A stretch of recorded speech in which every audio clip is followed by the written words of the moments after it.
There is a moment in every city where time just snaps. For Dublin, the moments come on a bright morning when Gareth Hutch stepped out of a flat complex thinking it was just another normal day. No alarms, no warning, just the quiet hum of the city waking up. And then, in broad daylight, under the cold and blinking stares of CCTV cameras, the streets become a stage for a hit so brazen it felt ripped straight out of a crime movie. People walking to work, cars rolling past, and right there in the open, two figures moved with the confidence of men who believed that nothing could stop them. The shots echoed through the courtyard, and in seconds, Gareth Hatch's life was gone. The food that had been brewing in shadows suddenly stepped into the sun, and Ireland realized this wasn't just another chapter. This was the moment everything escalated. Let's pull back the camera for a second. We're in Dublin, year 2016, a city already tense for the Hutch Kinahan feud, a conflict that had turned the criminal underworld into a live wire. These weren't pretty arguments. These were long-standing scores, generations deep, erupting into violence across the city. Gareth Hutch, a nephew of Gary the monk Hutch, lived in the Avondale House flats, a place where families, workers, and retirees tried to live their everyday lives while a storm brewed over their heads. Gareth had already survived a previous attempt on his life. He even spoke with officials about getting a safer home because he absolutely knew danger was following him. And yet, on this warm May morning, he stepped outside his door like any other day. The flat complex was calm, kids were still inside getting ready for school, neighbors were heading out, coffees in hand. Nobody, and I mean nobody, expected what was about to happen. Suspicious was already stalking Garrett in the days leading up to that morning. He reportedly told people he felt watched, like eyes were tracking his every move, and he wasn't imagining. CCTV from the area showed men lingering around the complex, blending in but never fully disappearing. Movement that seems casual at first suddenly looked deliberate in hindsight. The tailing, the observation, it was all there, hiding in plain sight. Neighbors later said they noticed unfamiliar faces around. Cars slowing down a little too much, people standing around pretending to check their phones, normal stuff.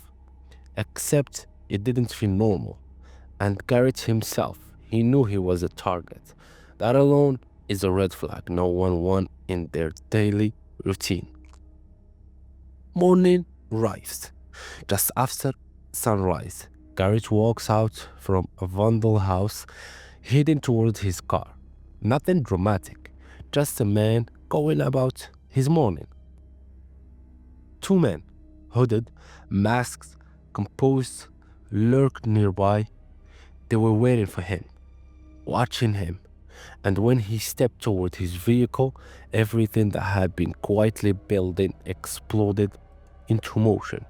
CCTV captures the attack moving in. No rush, no panic, like they had rehearsed it. Garrett tried to run, making it only a few steps before the attackers closed in. The residents who witnessed it said it happened so fast that by the time they understood what was happening, it was already over. Just seconds, literally seconds, and the entire direction of the foe shifted. The shooters fled, leaving the courtyard in stunned silence. Smoke drifting, echoes fading, a city frozen. If there was ever a single moment where Dublin realized this foe was no longer staying in the shadows, it was this. A broad daylight assassination in a public housing complex, captured almost entirely on CCTV. This wasn't just the underworld quietly settling. It scores behind closed door.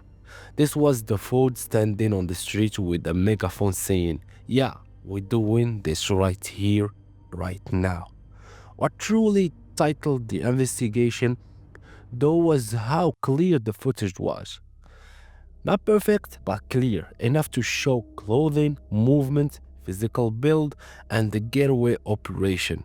The attackers sprint into a car, the coordination, the woman seen helping them escape. This wasn't chaos, it was choreography.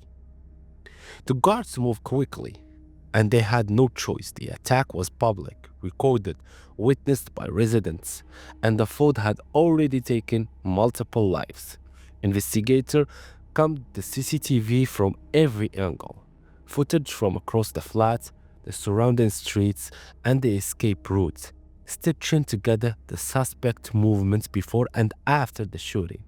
Forensics officials examined the scene.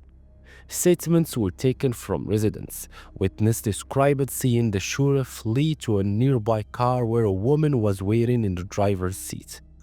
On details stood out. The organization, no hesitation, no confusion. The killer knew where Gareth would be, when he would be there, and how fast they needed to move. This was calculated, and the guards now had enough pieces to start identifying who had taken part. Because this case unfolded in the middle of an active criminal feud, investigators already had contacts. Media coverage and court proceedings later identified suspects who were believed to be connected to the Kinahan side of the conflict. Two men, Jonathan and his brother, as well as a woman, Regina, were later charged in connecting with the assassination. Court evidence included CCTV analysis, witness accounts, and movement patterns that placed them at the scene and involved in the escape. Everything presented in court tied the operation together: surveillance, the role each person played, and the getaway route. The case became one of the most public examples of the feud intensity because everything from motive to method was laid bare in the courtroom. The breakthrough come from one simple thing: CCTV doesn't lie. It became the spine of the entire case. Frame by frame, investigators mapped out the suspect action. More footage surfaced, more angles, more witnesses, and with it came enough evidence to bring the suspect to trial. No mystery, no unknown bogeyman, just cold, clear recording showing exactly how the attack unfolded. In 2018, the suspects were found guilty, and the case became one of the defining moments of the Hutch-Kinahan conflict, a turning point that Ireland still discusses today. The community around Avondale House was never the same. Residents described feeling unsafe, shaken, and angry that violence had spilled directly into their homes. The feud continued to ripple through Dublin, but this killing, broad daylight recorded witnesses, became a symbol of how out of control things had gotten. For Gareth Hutch's family, the loss was devastating. He left behind a loved one, including a young child, and the city forced to confront the reality that criminal feuds were no longer happening in the dark. This case pushed Ireland into demanding more protection, more intervention, more action. It wasn't just a headline, it was a wake-up call. When you watch the CCTV now, you don't just see a crime. You see a moment where a feud stepped into the daylight and showed the world exactly how dangerous it had become. You see a life taken in seconds, and the city forced to reckon with the cost of a war it never asked for. And the haunting part, the camera kept rolling long after the gunmen were gone, capturing the silence, the shock, the ordinary world trying to restart after something extraordinary broke it. If you want fast updates on Irish true crime, subscribe. We cover everything before it hits mainstream headline. Thank you.